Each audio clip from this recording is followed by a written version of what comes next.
ఎక్కువ దూరం ఉంటుందని నేను అనుకుంటలేను. కారణాలు అట్లున్నాయి. డెఫినెట్గా మంచిగా ఉన్నాయి. మన పార్లమెంట్ ఎలక్షన్లో ఏం ఫలితాలు వస్తాయో చూద్దాం. ఇవాళ మిత్రుడు నవీన్ రెడ్డి గెలిచిండు. ఇంత సప్ప కొడతారు సప్పట్లు.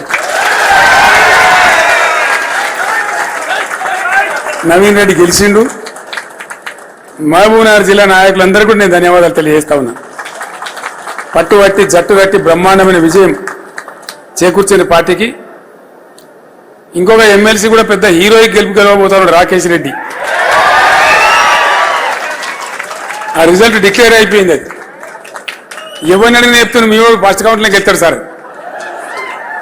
లోకమంతా ఒకటే పాట, అది గెలుస్తాం.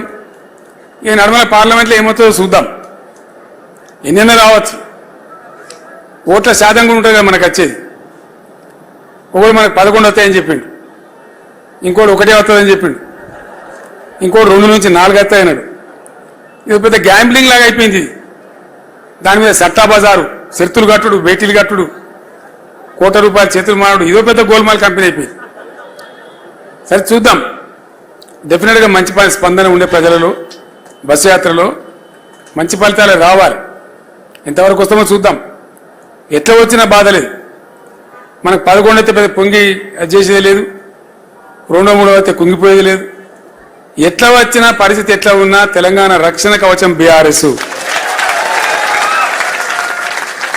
ఈ రాజకీయ ఫలితాలు వస్తూ ఉంటాయి, పోతూ ఉంటాయి. మహబూబ్నగర్లో గెలిచినాం మనం. ముఖ్యమంత్రి సొంత జిల్లా, ఆయనే ప్రకటించిన మేము 200 మెజార్టీతో గెలుస్తామని. మనం 100తో గెలిచినాం. 111 ఫైనల్ 111తో గెలిచినాం.